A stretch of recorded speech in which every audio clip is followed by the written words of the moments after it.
Good evening students, good evening to all of you. Today we are going to cover the rest of the part of this chapter. As we already discussed about this topic importance of resource planning. इससे पहले हम previous lecture में जो part 4 था उसमें हमने देखा था हम लोगों ने importance of resource planning. Resource planning का इंपॉर्टेंस क्या है, अगर रिसोर्स को प्लान्ड वे में अगर उसका एक्सप्लॉयटेशन किया जाए तो कैसे हम बहुत सारी चीज़ों से बच सकते हैं और उस रिसोर्स को काफ़ी लंबा तक ले जा सकते हैं. तो इसको हम ऑलरेडी देख चुके हैं. यदि आप हमारे प्रीवियस लेक्चर को नहीं देखे हैं तो आप प्लीज़ चैनल को सबसे पहले तो सब्सक्राइब करें. उसके बाद TSVC हमारा ऐप भी है,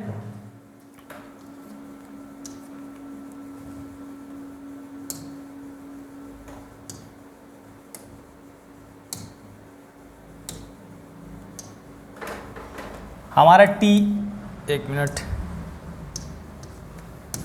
TSVC करके ऐप है, द साइंस विजन. आप play store Google play store पे जाके जब आप राइट डाउन करेंगे तो वहाँ पे हमारा ऐप मिलेगा, लोगो मिलेगा. जिस चैनल के माध्यम से आप वीडियो देख रहे हैं वही लोगो मिलेगा. उसे आप डाउनलोड करेंगे, एज ए स्टूडेंट आप उसे लॉगिन करेंगे. उसके बाद सारे लेक्चर मैथ्स साइंस SST के कंप्लीट लेक्चर आपको एज अ क्रैश कोर्स में आपको सारे लेक्चर जल्दी मिल जाएंगे कंप्लीट. और एक दो लेक्चर और आपको फ्री मिलेंगे हमारे यूट्यूब चैनल पे जो कि सेम ही नाम से है TSVC करके. यदि आप उसे सब्सक्राइब नहीं किए हैं तो सब्सक्राइब करें और उसे वीडियो को लाइक करें और अपने फ्रेंड्स के साथ मैक्सिमम से मैक्सिमम शेयर करें सो दैट और हम लोग कंटेंट अच्छे से डाल सकें और वीडियो को कंप्लीट पढ़ा सकें. उम्मीद करते हैं आपको इतना तो करेंगे, चैनल सब्सक्राइब करेंगे. ठीक है, तो आते हैं अपने टॉपिक को स्टार्ट करते हैं. Resources and development. यहाँ से इंपॉर्टेंस ऑफ रिसोर्स प्लानिंग हमने पहले ही डिस्कस कर लिया है. आज उससे आगे को हम आगे वाले पार्ट को ले चलते हैं जिसमें लिखा है रिसोर्स कंजर्वेशन. रिसोर्स को कंजर्वेशन हम तो कल बताए थे कैसे प्लान करके रिसोर्स को एक एप्रोप्रिएट वे में, एक बैलेंस वे में उसका यूटिलाइजेशन करना है. बट अब हम बात करने जा रहे हैं रिसोर्स कंजर्वेशन कैसे करना है, रिसोर्स को हम कैसे बचा सकते हैं, how we can conserve our resources. अपने रिसोर्सेज को हम कैसे बचा सकते हैं. यदि नहीं बचाते हैं तो मे बी आने वाले जो आउटकम्स होंगे बहुत ही भयानक होने वाले हैं. That's why it's very necessary to conserve our resources whatever we have. हमारे पास जो भी रिसोर्स हैं उसे बचाना वेरी इंपॉर्टेंट है. दैट्स वाई यहाँ पे जो है रिसोर्स कंजर्वेशन को हम देखते हैं.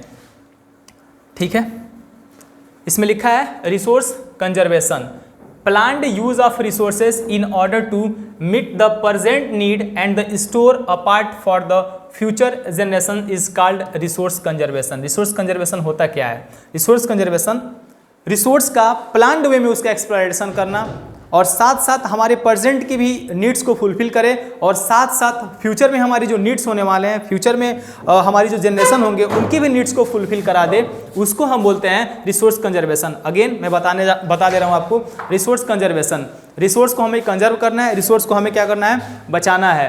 Planned use of resources in order to meet the present needs and to store apart from the future generation is called resource conservation. यानी हमको रिसोर्स प्लान्ड वे में उसका इस्तेमाल करना है और साथ साथ हमको ऐसे इस्तेमाल करना है प्रेजेंट के जो हमारे ह्यूमन बींग्स हैं उसकी नीड्स को तो फुलफिल करे और जो फ्यूचर के जो अपकमिंग जनरेशन है उसके भी नीड्स को फुलफिल कर पाए. वही प्लानिंग, वही प्लान्ड वे में रिसोर्स का इस्तेमाल करना ही रिसोर्स कंजर्वेशन कहलाता है. I hope you all guys just get it या got it. It is necessary because. अब बात करते हैं why we conserve the resource. हम रिसोर्स को क्यों बचाएं, क्यों बचाने की बात कर रहे हैं. देखते हैं इसमें कुछ चीज़ें लिखी गई, उसे एक बार डिस्कस कर लेते हैं. इट इज़ नेसेसरी बिकॉज, हमें इसलिए बचाना है क्योंकि many resources are non renewable and exhaustible. There are lots of resources are found in our earth and they are non renewable. एक बार वो खत्म हो गए हैं तो we can not get it back, हम उसे दोबारा नहीं पा सकते हैं. और एग्जॉस्टिबल है, एक बार खत्म हो गए हैं तो दोबारा हम उसे प्राप्त नहीं कर सकते हैं, जिसे हम पहले वाले पार्ट में पढ़े थे. On the basis of the exhaustibility और on the basis of origin. On the basis of origin में बायोटिक और बायोटिक, उसी में रिन्यूएबल और नॉन रिन्यूएबल पढ़े थे. आप जानते हैं नॉन रिन्यूएबल रिसोर्स में आते हैं क्रूड ऑयल आते हैं, आपके मेटलिक आते हैं, नॉन मेटलिक आते हैं, कोयला आते हैं, एक्सेट्रा. ये सब क्या है, नॉन रिन्यूएबल रिसोर्स के एग्जाम्पल हैं. और ये नॉन रिन्यूएबल रिसोर्स हैं, एक ना एक दिन खत्म हो जाएंगे क्योंकि ये अनलिमिटेड वे में नहीं है, they are in limited way, और एग्जॉस्टिबल है, खत्म हो जाएंगे. दैट्स वाई हमें रिसोर्स कंजर्व करने का बहुत ही इंपॉर्टेंट मतलब कॉज हो जाता है, क्योंकि इसीलिए हमें बचाना है क्योंकि ये रिन्यूएबल है, नॉन रिन्यूएबल है और खत्म होने वाले हैं. And if we conserve them we can use them for a longer period of time. अगर उसे हम बचा लेते हैं तो अभी तो टाइम उसका फुलफिल, जो हमारे नीड्स हो तो फुलफिल कराएंगे ही, आने वाले टाइम में मेरे पास अगर बचा रहेगा, कंजर्व रहेगा, तो आने वाले टाइम में भी हम लोगों के नीड्स को फुलफिल करा सकते हैं। दैट्स वाई पहला टॉपिक है many resources are non renewable and exhaustible and if we conserve them we can use them for a longer period of time. And second है conservation of resources help us to reduce the wastage. और जाहिर सी बात है, अगर आप resource को conserve करेंगे तो जो हम वेस्टेज, जो ह्यूमन बींग्स रिसोर्स के इस्तेमाल करने के साथ जो यूटिलाइजेशन या एक्सप्लॉयटेशन करते हैं, तो जो रिसोर्स वेस्ट होता है वो रिसोर्स वेस्टेज कम होंगे, कम से, क्योंकि प्लान करके चल रहे हैं, फ्यूचर के बारे में भी सोच रहे हैं, तो बहुत कम चांसेस बनते हैं हम वेस्ट कर पाएंगे। दैट्स वाई यहाँ पे इसमें बताया है कि क्यों हमें बचाना है। It will help the economic progress. और जाहिर सी बात है, अगर हम रिसोर्स को बचाएंगे, हमारे पास एक्स्ट्रा रहेंगे, तो हमारा इकोनॉमिकल ग्रोथ होगा, इकोनॉमिकल डेवलपमेंट होगा, और आने वाले टाइम में तो जनरेशन जो होंगी उनको सफिशिएंट वे में, सफिशिएंट क्वांटिटी में उनको रिसोर्स मिल जाएंगे, काफ़ी आसानी से मिल जाएंगे। एंड थर्ड है resource conservation helps us to protect the environment. और रिसोर्स कंजर्वेशन है हमारे एनवायरनमेंट को प्रोटेक्ट करता है, क्योंकि देख रहे हैं ओवर एक्सप्लॉयटेशन रिसोर्स से करने से हमारे एनवायरनमेंट में बहुत सारे पर्टिकुलेट मैटर का रिलीज हो जाने से, जिससे सनलाइट तो आसानी से आ जाती है बट यहाँ से जा नहीं पाती हैं, क्योंकि वो एक लेयर बना लेते हैं, उसी को बोलते हैं ग्रीन हाउस इफेक्ट बोलते हैं, जिससे ग्लोबल वार्मिंग हो रहा है। और उसी के कारण से बहुत सारे flora and fauna creatures, wildlife animal extinct हो रहे हैं, विलुप्त हो रहे हैं। तो अगर इफिशियंट वे में, अगर अप्रोप्रिएट वे में, अगर बैलेंस वे में कंजर्व करके रिसोर्स को अभी इस्तेमाल करते हैं, तो जाहिर सी बात है जो बहुत सारे जो इम्पैक्ट ग्लोबल एनवायरनमेंट में देखने को मिल रहे हैं वो कम देखने को मिलेंगे। तो इसलिए इसमें जो टॉपिक लिखा है रिसोर्स कंजर्वेशन क्यों जरूरी है, तो यहाँ पे 3 कॉजेज बताए गए हैं जिसे हमें बचाना ही पड़ेगा। नेक्स्ट आते हैं Gandhi ji ideas on the resource conservation. यहाँ पे गांधी जी का आइडिया है, ऑलरेडी मैं पार्ट 1, पार्ट 2, पार्ट 3 हर पार्ट में मैं आपको डिस्कस कराया था और बताया था। गांधी जी का एक स्टेटमेंट है, जब गांधी जी ने इस स्टेटमेंट को दिया था तो लोगों ने इनको अंडर एस्टिमेट किया था, लोगों ने काफ़ी इग्नोर किया था, लेकिन गांधी जी को आज गए लगभग 78-79 ईयर्स हो गए, बट गांधी जी का जो स्टेटमेंट है वो आज भी रिलेवेंट है, आज भी तार्किक है। गांधी जी ने क्या कहा मैं ऑलरेडी बता चुका हूँ। गांधी जी ने कहा ये जो हमारी अर्थ है ना, अर्थ पूरे वर्ल्ड के लोगों के नीड को फुलफिल कर सकती है। जो हमारी अर्थ है, वर्ल्ड में जितने भी लोग हैं सारे लोग के नीड्स को फुलफिल कर सकती है, बट एक इंडिविजुअल इंसान के ग्रीड को फुलफिल नहीं कर सकती, एक इंसान के लालच को फुलफिल नहीं कर सकती है। तो काफ़ी अच्छा स्टेटमेंट है, यहाँ पे देख लीजिए। According to Gandhi ji there is enough for everybody's need and not for anybody's greed. हमारी अर्थ के पास इतना ज़्यादा रिसोर्स है कि सारे लोगों के नीड्स को तो पूरा कर सकता है, बट एक इंडिविजुअल व्यक्ति के ग्रीड को पूरा नहीं कर सकता है।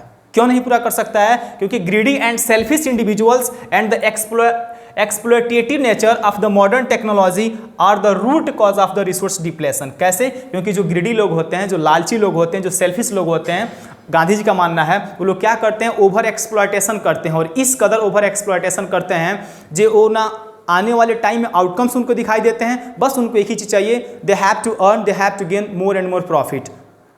आने वाले टाइम में हमें कौन से परिणाम का सामना करना पड़ेगा, उन्हें कौन सा आउटकम्स का फेस करना पड़ेगा, they are not going to think about it, only they are thinking to how to gain much and more profit.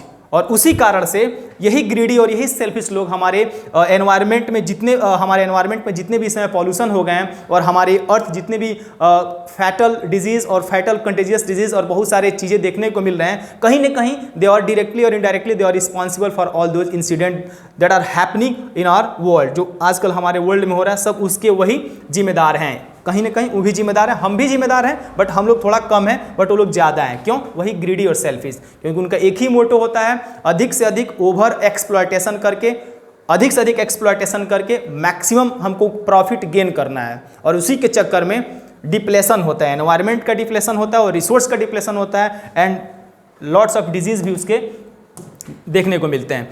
He was against the mass production and wanted to replace it with the production by masses. Gandhi ji mass production का against थे। Let me explain you what is mass production. Gandhi ji का मानना था गांधी जी का मानना था जो mass production हो रहा है ना, एक बंदा, कोई एक व्यक्ति, जैसे मान लीजिए अडानी है, अंबानी है, बिरला है, माइक्रोसॉफ्ट है, जितने भी हार्डवेयर सॉफ्टवेयर जो ऑटोमोबाइल सेक्टर वाली कंपनियां हैं, सुजुकी हो गई, हुंडई हो गई, जितने भी कंपनियां हो गई, वो मास प्रोडक्शन करते हैं। किसी एक व्यक्ति से, एक इंडिविजुअल व्यक्ति से वो कंपनी बिलोंग कर रही है और एक व्यक्ति उतना सारा प्रोडक्शन कर रहा है, मास प्रोडक्शन कर रहा है, पूरे वर्ल्ड के लोगों की नीड्स को फुलफिल कर रहा है। तो गांधी जी उसके अगेंस्ट थे। गांधी जी मास प्रोडक्शन में बिलीव नहीं करते थे, बट गांधी जी बिलीव करते थे प्रोडक्शन बाय मासेस। कहते थे प्रोडक्शन जो होगा वो एक आदमी के थ्रू नहीं होगा, सारे लोगों का उसमें मतलब कंट्रीब्यूशन होना चाहिए। अगर एक आदमी करेगा तो ज़्यादा एक्सप्लॉयटेशन करेगा और उसके सारे उसमें नीड्स, सारे उसे ग्रीड और सेल्फिशनेस उसमें छुपे रहेंगे। बट वही प्रोडक्शन सारे लोग मिल के करेंगे तो कम चांसेस बनते हैं हमारा एनवायरनमेंट और हमारे जो रिसोर्सेज हैं डिप्लेट हो। तो गांधी जी का स्टेटमेंट काफ़ी रिलेवेंट तब भी था और आज भी है और आने वाले टाइम में भी गांधी जी रिलेवेंट रहेंगे। तो ये रिसोर्स में आपको गांधी जी का जो स्टेटमेंट था इस चैप्टर में और खासकर एनसीईआरटी बुक में, उसे मैं आपको एक्सप्लेन करके बता दिया। अगर समझ में नहीं आया हो तो वीडियो को आप स्पीड और कम करेंगे या अगेन वीडियो को एक बार देख लेंगे, आपको क्लियर हो जाएगा। ठीक है। और एक नेक्स्ट इसमें टॉपिक है, नेक्स्ट उसी में है लैंड डिग्रेडेशन। स्पेलिंग गलत लिखा है, डी ग्रे, GRADATION होता है। लैंड डिग्रेडेशन, भूमि का निम्नीकृत होना, भूमि का टूट जाना, भूमि का क्षरण हो जाना और भूमि का पूरी तरह बर्बाद हो जाना, उसी को बोलते हैं लैंड डिग्रेडेशन। आप जानते हैं इंसान के लिए, ह्यूमन बीइंग्स के लिए लैंड का जो इंपॉर्टेंस है ना, मतलब बता ही नहीं सकते हम लोग। इंसान के साथ साथ flora and fauna, wildlife सबके लिए है। तो आज वो लैंड डिग्रेड हो रही है। जो लैंड की इफिशियंसी थी, जो लैंड की जो फर्टिलिटी थी, आज लैंड अपनी इफिशियंसी और अपनी फर्टिलिटी लूज करते जा रही है, खोते जा रही है। क्यों? Due to that over exploitation of the resources, due to the depletion of resources, due to the all the extra activities of the human beings. इंसानों ने द्वारा जो एक्स्ट्रा एक्टिविटीज़ की गई हैं और जो सारे आज साइंस एंड टेक के वर्ल्ड में जितने भी फर्टिलाइजर हो गए, जितने भी ऑटोमोबाइल हो गए, जितने भी मतलब ये इलेक्ट्रॉनिक गैजेट्स के जो वेस्टेज हो गए, जिससे जितना नुकसान हुआ ना लैंड को, सब वही एक कॉजेज है ओवर एक्सप्लॉयटेशन का। तो लैंड डिग्रेड हो रही है, लैंड अब निम्नीकृत हो रही है, लैंड इनफर्टाइल हो रही है। तो इसमें देखते हैं क्या हमें पढ़ना है। Large scale soil erosion caused by the running water and the wind.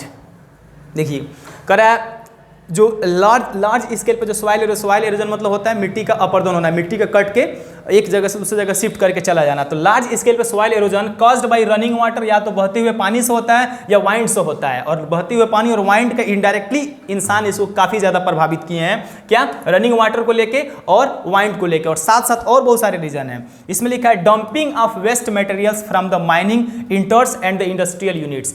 आप जब छोटा नागपुर के प्लेटू साइड में आप कभी घूमने का मौका मिले, साउथ इंडिया में कभी आपको घूमने का मौका मिले, आप जाएंगे जहाँ पे माइनिंग वाला लैंड होता है ना, वहाँ पे जो माइनिंग करने वाले होते हैं, माइनिंग करके उसमें के मटेरियल्स को, मेटल्स को, नॉन मेटल्स को तो निकाल लेते हैं। उसके बाद जो वहाँ पे गड्ढा होता है, उसके बाद जो वहाँ पे जो गंदगी फैलती है, उसको वो साफ़ ही नहीं करते हैं, उसको क्लीन ही नहीं करते हैं। और तो और उसमें कभी कभी वेस्टेज को लाके उसमें डंप कर दिया जाता है, जिससे क्या होता है वहाँ पे वाटर लॉगिंग प्रॉब्लम होने लगती है और जिससे मिट्टी अपनी फर्टिलिटी खो देती है और वहाँ पे गंदे गंदे चीज़ें वहाँ पे और निवास होने लगता है, बीमारियों का घर हो जाता है, बहुत सारी चीज़ें। तो dumping of waste material from the mining centres and the industrial unit, ये एक कॉज है, वन ऑफ द कॉजेज में ये भी एक कॉज है जो क्या कर रहा है, सॉइल को इरोजन कर रहा है। सॉइल इरोजन में तो रनिंग वाटर है बट उतना ही रिस्पॉन्सिबल नहीं है, वाइंड और रनिंग वाटर उतना ही रिस्पॉन्सिबल नहीं है जितना dumping of waste materials from the mining centres and industrial units. Next है over irrigation leads to the increase in salinity and alkalinity in the soil. Over irrigation, हद से ज़्यादा आप सिंचाई कर देंगे तो मिट्टी, अगर देखिए हद से ज़्यादा सिंचाई हो जाएगा तो पानी यानी ज़्यादा रहेगा, पानी ज़्यादा रहेगा तो वाटर क्या होगा, नीचे से सारे जो सॉइल में जितने भी मिनरल्स होंगे उसको ऊपर ला देंगे और इतने नीचे से उससे ऊपर ला देंगे, फिर दोबारा उसमें फर्टिलिटी बची ही नहीं रहेगी और वो मिट्टी क्या हो जाएगी, सेलाइन मिट्टी हो जाएगी, उसमें नमकीन मिट्टी हो जाएगा और एल्कलाइन क्षारीय बेस का मिट्टी हो जाएगा, जिसमें फसल हो नहीं पाएगा, क्रॉप हो नहीं पाएगा। तो यही करा ओवर इरिगेशन, हद से ज़्यादा आप सिंचाई कर देंगे। लाइक देखिए जब हमारे 1960 के डिकेड में इंदिरा गांधी ने जब इंडस्ट्रियल ग्रीन रेवोल्यूशन लाया था, हरित क्रांति लाया था, तो आप जानते हैं पंजाब, हरियाणा, पश्चिमी यूपी में काफ़ी तेज़ गति से वहाँ पे ग्रीन रेवोल्यूशन स्प्रेड हुआ, फैला और वहाँ पे लोगों ने पंपिंग सेट लगा के, बहुत सारा पंपिंग सेट लगा के अपने खेतों को इरिगेट किया, सिंचाई किया। और जानते हैं पंपिंग सेट से जितना पानी निकलता है वो सारा का सारा पानी, बहुत तो पानी वेस्ट होता है और पानी जो है खेत में जो लॉगिंग हो जाता है, जो वहाँ पे रुक जाता है, तो नीचे से जो उसके मिनरल्स एंड न्यूट्रिएंट्स है ना, वो पानी के माध्यम से ऊपर चले आते हैं। जब ऊपर वो चले आते हैं तो नीचे के जितने भी मिनरल्स ऊपर आ गए तो जाहिर सी बात है वो पानी सूखेगा तो पूरे ऊपर ही बिछ जाएंगे और नीचे जो रहेगा वो बचेगा ही नहीं और मिट्टी की जो फर्टिलिटी है वो पूरा का पूरा खो देगी। तो आज क्या देख पंजाब और हरियाणा और पश्चिमी यूपी का जो रीजन है, आज इतना वहाँ का जो ग्राउंड वाटर टेबल है, जो ज़मीन के नीचे जो मिट्टी ज़मीन के नीचे जो पानी है इतना नीचे चली गई है, अब वहाँ पे ओवर इरिगेशन भी लोग नहीं कर पा रहे हैं और वहाँ की मिट्टी में सैलिनिटी वाला प्रॉब्लम, यानी वहाँ की मिट्टी इतनी खारी हो गई है और एल्कलिनिटी क्षारीयता उसमें इतनी बढ़ गई है कि वहाँ पे मिट्टी डिग्रेड तेजी से हो रही है। कहाँ पे? पंजाब हरियाणा और पश्चिमी यूपी, वेस्टर्न यूपी में। तो ये over irrigation leads to the increase in salinity and alkalinity in the soil. अगर हद से ज़्यादा आप ओवर इरिगेशन करेंगे, हद से ज़्यादा आप सिंचाई करेंगे तो जाहिर सी बात है आपकी मिट्टी इनफर्टाइल हो जाएंगी। ठीक है, तो आज आप देख रहे होंगे स्प्रिंकल करके आप इरिगेशन हो रहा है, बहुत सारे मतलब फुहारा टाइप होगा, देखे होंगे आप, अभी इसमें आगे दिखा देंगे अगर होगा स्लाइड में। तो मतलब बूंद बूंद करके अब सिंचाई की जाती है, पानी भी हमारा कम लगता है और मिट्टी आराम से रिस के अंदर तक उसके पानी चला भी जाता है। तो ये सारे प्रॉब्लम है। पहला था तो वेस्ट मटेरियल कहाँ पे? माइनिंग सेंटर में डालने से मिट्टी डिग्रेड हो रही है। सेकेंड था ओवर इरिगेशन से हमारी मिट्टी में एल्कलिनिटी और सैलिनिटी की बढ़ रही है मिट्टी में, जिससे मिट्टी इनफर्टाइल हो रहा है और मिट्टी डिग्रेड हो रही है। मिट्टी डिग्रेड मतलब क्या होता है? मिट्टी का क्षरण होना, मिट्टी का निम्नीकृत हो जाना, यानी मिट्टी अब फर्टाइल नहीं रही, मिट्टी इनफर्टाइल हो गई, मिट्टी अब उपजाऊ नहीं रही, वहाँ पे फसल अब नहीं हो पाएंगे, उसी को बोलते हैं लैंड डिग्रेडेशन। अब आते हैं next topic, over grazing by the animals and deforestation by the man. Over grazing, हद से ज़्यादा आप जानवरों को अगर किसी फील्ड पे चरा देते हैं तो जाहिर सी बात है जो ग्रास होंगे ना, ग्रास के जो रूट होते हैं, जड़ होते हैं, मिट्टी के नोड्यूल्स को एकदम बांधे रहते हैं, पकड़ के रखे रहते हैं और मिट्टी काफ़ी वहाँ पे जकड़ी रहती है और कितना भी बारिश आता है तो मिट्टी बह नहीं पाती है due to the roots of that grass of that plants, उसे जकड़ी रहती है। लेकिन आप वहाँ पे ओवर ग्रेजिंग कर देंगे तो जानवर उसको चर लेंगे, उसे खा लेंगे तो पूरे नीचे से वो बाहर आ जाएगा, यानी वहाँ के जो मिट्टी के जो नोड्यूल्स होंगे वो ढीले हो जाएंगे और जैसे हवा आएगा वो उड़ जाएगा, बारिश आएगा वो बह जाएगा। समझ पा रहे हैं? I hope you are getting my point. तो ओवर ग्रेजिंग करने से एनिमल्स के द्वारा जिस रीजन में बहुत सारे ग्रास हैं और वहाँ पे ओवर ग्रेजिंग हो रहा है तो वहाँ पे क्या होगा? मिट्टी डिग्रेड होगी, मिट्टी वहाँ पे सॉइल का इरोजन होगा और साथ साथ डिफॉरेस्टेशन, वन का काटना, वनोन्मूलन, वन का उन्मूलन करना, वन को काटना, वृक्ष को काटना। क्यों? क्योंकि जानते हैं वृक्ष और पेड़ के जो रूट्स होते हैं काफ़ी गहरे गए होते हैं और पूरे मिट्टी के नोड्यूल्स को अंदर तक बांध के रखे रहते हैं और आप पेड़ को काटेंगे तो जाहिर सी बात वो नोड्यूल्स ढीले हो जाएंगे और बारिश का पानी हो या वाइंड हो उसको काफ़ी तेज़ी से उसे बहा कर दूसरी जगह से लेके चले जाएंगे और वहाँ और डिग्रेडेशन बढ़ते जाएगा। तो over grazing by animals and deforestation by man. Direct question आया, what are the causes of land degradation? इतने ही कॉजेज लिख देंगे, that will be the sufficient for your board examination. Waste water from the industrial units and pollute the lands. देखते हैं बड़े बड़े industries हैं, किसी भी देश में बिना इंडस्ट्री का वो देश डेवलपिंग या डेवलप्ड कंट्री तो हो ही नहीं सकता है। तो जाहिर सी बात है हर इंडस्ट्रीज में, हर फैक्ट्री में वहाँ पे वेस्ट मटेरियल निकलते हैं, गंदी चीज़ें निकलते हैं, गंदे पानी निकलते हैं। तो अधिक से अधिक लोग क्या करते हैं, नदी नालों का पानी है वो नदी में छोड़ दिया जाता है या अगर कहीं खाली लैंड है तो वहाँ पे पानी को छोड़ दिया जाता है या फिर वहाँ के वेस्ट मटेरियल को अगर पड़ती भूमि है वहाँ पे लाके डंप कर दिया जाता है, जिससे क्या होता है? लैंड डिग्रेडेशन होता है। ठीक है, आप देखे होंगे शहर के जो कचड़े होते हैं ना, शहर से किनारे पूरे लगे होते हैं, पूरे मतलब गाड़ी से लाके और ट्रक से लाके, ट्रैक्टर और ट्राली से लाके लोग लगा देते हैं साइड के किनारे और कितना वो स्मेल करता है। शहर के किनारे बेसिकली होता है तो वहाँ पर क्या होता है? वहाँ की सारी मिट्टी डिग्रेड हो जाती हैं, इनफर्टाइल हो जाती हैं और पूरा का पूरा वो उनका इरोजन हो जाता है बाद में चल के, वहाँ पर खेती भी नहीं हो सकती है। Mineral processing like grinding of limestone for the cement industry and the calcite and the soapstone or the ceramic industries and creates a lot of dust. This dust is the deposition in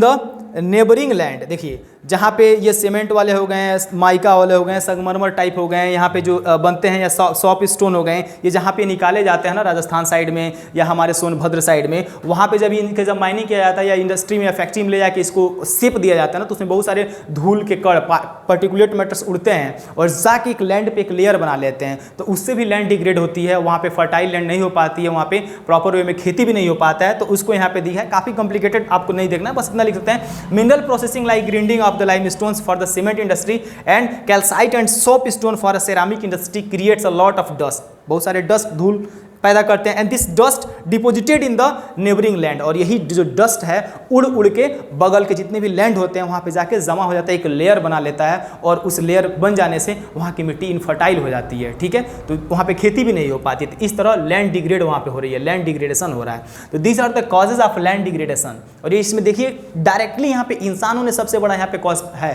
सबसे बड़ा अगर कोई causes है, जिम्मेदार है, responsible है land degradation का, तो सब इंसान ही है। बाकी तो हमारा रनिंग वाटर है ही है, वर्षा का पानी हो गया, बाढ़ का पानी हो गया, और साथ साथ हवा का बहाना, साइक्लोन का आना, ये तो है ही है हमारे लैंड को डिग्रेड कर रही है। बट वो तो नेचुरल है, तो नेचुरल होता है तो नेचुरल तो बैलेंस में अपना करेगा। बट इंसानों ने क्या किया है, इंसानों ने हद से ज़्यादा ये ओवर एक्सप्लॉयटेशन, ओवर यूटिलाइजेशन या ओवर एक्सप्लॉयटेशन ऑफ रिसोर्सेज या डिप्लेशन ऑफ रिसोर्सेज किया है, जिससे हमें बहुत सारे मतलब लैंड डिग्रेडेशन के कॉजेज बने। आई होप आपको समझ में आया होगा। वीडियो को रिवाइंड करके आप देख सकते हैं। लैंड कंजर्वेशन मेजर्स, अब देखिए लैंड को कंजर्व आपको करना है, जाहिर सी बात है। देखिए किसी भी प्रॉब्लम को सॉल्व करना है तो पहले प्रॉब्लम्स के कॉज जानिए। प्रॉब्लम्स के कॉज मतलब वो समस्या के कारण क्या है, ये हमें अगर आज हमें ये बीमारी हुई है तो बीमारी के कारण क्या है, किस चीज़ से हमको बीमारी हुई है, बस उस कॉजेज पे अटैक करेंगे तो आपको सोल्यूशन मिल जाएगा। सिंपल सी बात है। तो जितना भी हम पढ़े हैं ना ये वाला स्लाइड में, लैंड डिग्रेडेशन के कॉजेज कौन कौन है, तो ये है, इतना कॉजेज है, तो बस इसी कॉजेज पे हम काम कर देंगे तो वही हमारा क्या हो जाएगा, लैंड कंजर्वेशन के मेजर हो जाएंगे। उसी को बताने का हमारा तरीका हो जाएगा। सिंपल सा है, सेम वही चीज़ जो उसमें हम किए थे उसको हम बोल देंगे हम नहीं करेंगे, इसको कम करेंगे, उसको बचाएंगे, तो हमारा क्या हो जाएगा, वही लैंड डिग्रेडेशन कंजर्वेशन मेजर्स हो जाएगा। एक्सप्लेन कर देते हैं, रिलेटेड टॉपिक है, यहीं पे एक्सप्लेन कर देते हैं। Soil erosion can be prevented by ending deforestation, controlling grazing, encouraging afforestation and practising the terrace farming in hilly areas. कह रहा सबसे पहले क्या कीजिए, आप जो आप डिफॉरेस्टेशन कर रहे हैं ना, जंगल को काट रहे हैं, उसको बंद कर दीजिए और पेड़ लगाना स्टार्ट कर दीजिए। सिंपल सी बात है। डिफॉरेस्टेशन को आप रोक दीजिए और एफॉरेस्टेशन स्टार्ट कर दीजिए। वनोन्मूलन स्टार्ट करके वन को लगाना स्टार्ट कर दीजिए। नेक्स्ट कंट्रोलिंग ग्रेजिंग, जानवरों को जो आप ग्रेज करा चरा रहे हैं उसको आप कंट्रोल कर दीजिए। इनकरेजिंग इनफॉरेस्टेशन, आप गांव-गांव में जहां पे पेड़ काटने की संभावनाएं ज़्यादा हैं, जहां पे फॉरेस्ट एरिया ज़्यादा हैं, वहां पे लोगों को आप इनकरेज कीजिए। आप वहां पे लोगों को बताइए कि भाई साहब पेड़ काटने से हमको बहुत सारे प्रॉब्लम्स होने को देखने को मिलेंगे, दैट्स वाई आप पेड़ ना काटें, आप पेड़ लगाएं, उन्हें मोटिवेट करें, उन्हें अवेयर करें एफॉरेस्टेशन करने के लिए। एंड प्रैक्टिसिंग टेरेस फार्मिंग, और पहाड़ी इलाकों पे सोपान खेती बोलते हैं, या एक सीढ़ीदार खेती होती है, ट्रेस बना के ऐसे ट्रेस बना के ऐसे खेती की जाती हैं, उसको आप प्रमोट करें। क्यों? क्योंकि जब ट्रेस बना के खेती करेंगे, ऐसे सोपान खेती करेंगे, सीढ़ीदार खेती करेंगे, तो पानी आएगा एक लेयर पर आएगा, फिर नीचे लेयर पर जाएगा, तो आराम से पानी की जो स्पीड है काफ़ी धीमा हो जाएगा, वेलोसिटी काफ़ी कम हो जाएंगी, और मिट्टी का जो एरोजन होने का जो इंटेंसिटी है कम हो जाएगा। तो इसलिए मिट्टी वो एरोज नहीं हो पाएगी, मतलब क्षरण नहीं हो पाएगा, अपर्दन नहीं हो पाएगा। तो पहाड़ी इलाकों में आप जो नॉर्मल लोग खेती कर रहे हैं ना, तो आप कोशिश कीजिए वो नॉर्मल खेती ना करें। वो कैसा खेती करें, ट्रेस फार्मिंग करें, सीढ़ीदार खेती करें, जिससे पानी रुके और पानी की गति धीमा हो, तो वहाँ पे लैंड का डिग्रेडेशन कम हो, यानी सॉइल का इरोजन कम हो। तो ये हमें बताना है। नेक्स्ट मेजर क्या है, preparation of shelter beds of plants and stabilising of sands dunes by growing the thorny bushes will help to the prevented land degradation in desert. कर है preparation of shelter beds of plants, खेतों के चारों ओर आप एक plants का belt लगा दीजिए, किनारा लगा दीजिए। जैसे मान लीजिए खेत है, देखते अगर प्रति खेत रहेगा पूरा का पूरा, उस पर मान लीजिए खेती किए हैं, पूरा का पूरा आप क्रॉप को काट दिए हैं, पूरा खुला है। जब आंधी बहता है तो पूरे के पूरे उस खेत का ही एक ऊपर वाला परत क्या उड़ के हवाओं के द्वारा उड़ा के लेके चले जाते हैं। तो अगर आप उसके बेल्ट में चारों ओर जो फेंसिंग किया जाता है, अगर आप उसे जिसे मेड़ बोलते हैं, डरार बोलते हैं गांव में, अगर उस पर आप पेड़ लगा देंगे ना, वृक्ष लगा देंगे, तो हवाएं वहाँ पे टकरा जाएंगी और बहुत कम मात्रा में वहाँ से लेयर को उड़ा के ले जा पाएंगे। तो ये आप शेल्टर बेल्ट पे काम कर सकते हैं। और sand dunes by growing thorny bushes will help the prevented land degradation in desert. देखिए डेजर्ट रेगिस्तान में, खासकर हमारे थार के मरुस्थल राजस्थान में, जहाँ पे ये वाला रेंज है ना, जहाँ पे बहुत सारे मरुस्थल हैं और डेजर्टिफिकेशन हो भी रहा है, तो उस वाले रेंज में ना आप जो कंटीले पेड़ होते हैं, कंटीले जो पेड़ होते हैं, जो यहाँ पे लिखा है ग्रोविंग थ्रोनी बुशेस, कंटीले और वो कांटेदार जो पेड़ होते हैं जो थार के मरुस्थल में लगाए जाते हैं, उसको आप ज़्यादा वहाँ पे लगाइए। जब ज़्यादा लगाएंगे तो उनके जो रूट्स होते हैं ना, काफ़ी लैंड के अंदर तक डीप उसको पकड़े रहते हैं, तो हवा आएंगी, ज़्यादा डीप तक वो नीचे रहेंगी, तो हवा कितनी भी आ जाए तो वहाँ की जो मिट्टी है वो ज़्यादा उड़ के नहीं जा पाएंगी, उनका एरोजन कम हो पाएगा। तो आप रेगिस्तानी एरिया में, डेजर्ट एरिया में ऐसे आप मेजरमेंट अपना के, ऐसे मेजर्स करके, ऐसे आप बचा सकते हैं। नेक्स्ट है mining activities should be controlled. हाँ, mining activities day by day increase हो रही है, क्योंकि हर कंट्री को डेवलप्ड कंट्री बनना है, हर कंट्री को सुपर पावर बनना है, तो माइनिंग तो जरूरी है, क्योंकि इंडस्ट्रियल सेक्टर को जो सेकेंडरी सेक्टर होता है उसको तो बढ़ाना है, तो उसको एक कंट्रोल वे में होना चाहिए, एक प्लान्ड वे में होना चाहिए। कोई ऑप्शन बी हमको मिल जा रहा है तो भाई that's very good. And new technology which reduce wastage can be adopted.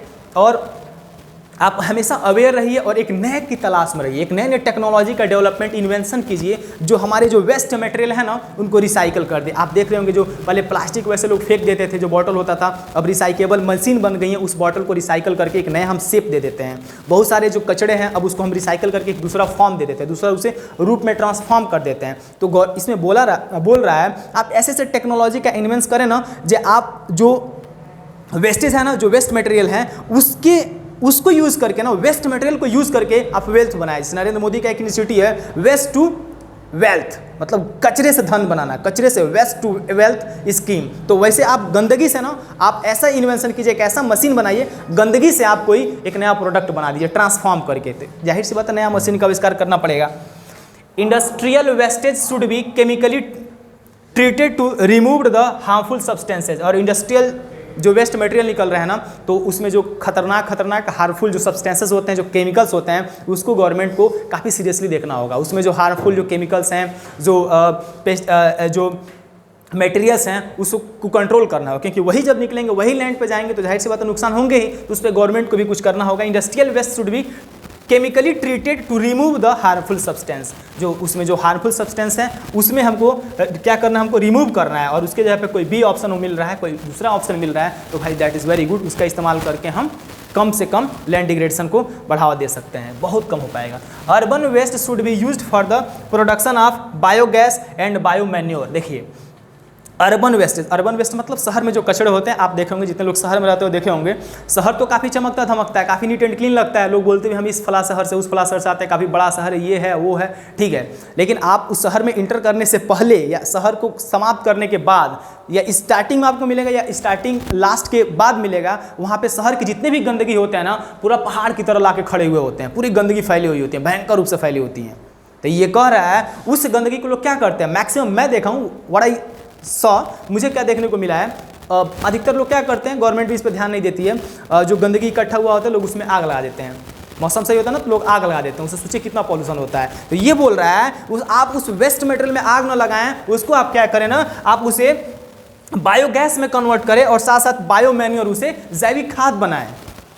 समझ पा रहे हैं, मतलब आप वो जो गंदगी है ना, आप उसे आग न लगाएं, वैसे डिकम्पोज कहीं ना करें, आप उसे बायोगैस में ट्रांसफॉर्म कर दे या बायो मैन्योर में ट्रांसफॉर्म कर दे। बहुत सारे ऐसे बैक्टीरियाज हैं, बहुत सारे माइक्रो ऑर्गेनिज्म हैं जहाँ पे उसमें हम उनको छोड़ सकते हैं, उनको क्या कर सकते हैं, डिकम्पोज करके उन्हें बायो मैन्योर में और बायोगैस में उसे ट्रांसफॉर्म कर सकते हैं। तो ऐसा हमें कुछ नया करना चाहिए जो उस गंदगी को क्या कर सके, हम बचा सकें। आई होप आपको समझ में आया होगा, नहीं समझ आया तो कमेंट बॉक्स में कमेंट करें। मैं हमेशा जो बच्चों को कमेंट पढ़ता हूँ, बट बच्चे कमेंट ज़्यादा करते नहीं है, कोई बात नहीं, just we are new and we are doing our best. एक समय ऐसा आएगा हम लोग पास इतने ज़्यादा कमेंट आ जाएंगे हम लोग पढ़ भी नहीं पाएंगे, बट उम्मीद करते हैं आप लोग कमेंट करें यार, कमेंट करने से मोटिवेशन मिलता है, और जो हम लोग के अंदर जो कमियां है ना वो हम क्या करते हैं उसे और सुधारने की कोशिश करते हैं। तो आई होप कमेंट इस वीडियो के बाद हमको एटलीस्ट 20 to 30 कमेंट, 20 से 30 कमेंट मिलेंगे। सर आप ऐसे पढ़ाते हैं, सर आपको ऐसे पढ़ाई, स्पीड ज़्यादा है तो आप स्पीड को क्या कर लें सर, स्लो कर लें, या सर आप बढ़िया नहीं समझा पाते हैं आप ये कर देंगे तो हो जाएगा। अभी बहुत कुछ सुधारना है। We are students and we are learning, हम लोग स्टूडेंट और एस्पिरेंट सीख रहे हैं, और जीवन भर ऐसे ही रहना है, हमको सीखते ही रहना है, ठीक है। गलतियाँ करके सीखेंगे, फिर गलती करेंगे, फिर सीखेंगे, और हमेशा बेहतर बनाने की कोशिश करेंगे। ये नहीं मैं परफेक्ट हूँ, और I think no one is perfect in this world, इस दुनिया में कोई परफेक्ट है नहीं, और परफेक्ट बनने की कोशिश भी नहीं करना, भाई क्या जरूरत है। हमेशा स्टूडेंट बनना, हमेशा लर्निंग फेज में रहना चाहिए। Learning never stops in our life, जिंदगी में कभी लर्निंग को खत्म ही नहीं करना चाहिए, हमेशा सीखते रहना चाहिए। तो that's why I request all of you to please just drop a message, drop your comment in the comment section box that so that I can read, मैं पढ़ूँ, और कुछ अगर इम्प्रूवमेंट है तो मैं इम्प्रूवमेंट करूँ। मैं always I be ready to transform my new version, हमेशा मैं अपने नए वर्जन की तलाश में रहता हूँ भाई, कुछ गलती है तो हमेशा अपडेट करते रहता हूँ। इनफैक्ट मैं हर चीज़ यहाँ पे बिना पढ़े मैं लाइन बाई लाइन अगर ना पढ़ूँ फिर भी मैं आपको एक्सप्लेन कर सकता हूँ। इवन मैं स्कूल कॉलेज में भी पढ़ाता हूँ तो मैं बच्चों को NCERT उठा के लाइन बाई लाइन पढ़ाता हूँ, क्योंकि मैं जितनी बार उसे रीड करता हूँ ना, I get just new things always, हमेशा मैं उसे नई नई चीज़ें पाते रहता हूँ। तो हाँ, यहाँ पर मैं कुछ गलतियाँ कर सकता हूँ, मैं भी ऑनलाइन है, तो आप उसे प्लीज़ आप बोलें, आप मैं उसमें सुधार करूँगा डेफिनेटली। और कोई भी प्रॉब्लम है आप बेधड़क नीचे कमेंट बॉक्स में करें। हम हैं, इमरान सर हैं, गिरजेश सर, कोई भी किसी से भी रिलेटेड कोई क्वेरीज है तो आप कमेंट सेक्शन में आप कमेंट करें, या ऑफलाइन भी आकर हम लोग से कांटेक्ट कर सकते हैं, कोई प्रॉब्लम नहीं है। लास्ट का है over irrigation should be stopped and new methods of irrigation should be followed. अभी बताया था ओवर इरीगेशन से कौन कौन से कॉन्सिक्वेंसेस देखने को मिले थे, तो उसको हमको स्टॉप करना है और साथ साथ हमें नए नए मेथड को इन्वेंट करना है जिससे हम पानी को भी बचा सकते हो, वाटर को भी कंजर्व करें, साथ साथ लैंड को डिग्रेड होने से भी बचाएं और अब आने वाले जनरेशन को भी बहुत कुछ दे के जाएँ ताकि वो भी हमको गाली न दें। तो आई होप पूरा का पूरा आपको समझ में आया होगा। देख सकते हैं soil as a resource, soil एक रिसोर्स होता है भाई साहब, एक रिसोर्स होता है और मानता हूँ सबसे बेसिक रिसोर्स यही है जो पूरे ह्यूमन बींग्स को, और आई थिंक फ्लोरा एंड फना, ये इमरान सर का टॉपिक कभी वो भी पढ़ाएंगे, तो ये सब चीज़ें वो काफ़ी डिटेल में पढ़ाएंगे, बट हम लोग को जितना पढ़ा होता है सैल्यू लेवल पे मैं बताया हूँ आपको। सॉइल एज ए रिसोर्स, तो ये रिसोर्स है। बाकी हाँ, सॉइल के बारे में हम कल पढ़ेंगे, नेक्स्ट स्लाइड में हम पढ़ेंगे। और आपको यहाँ पे कुछ बता देता हूँ, बताना क्या है,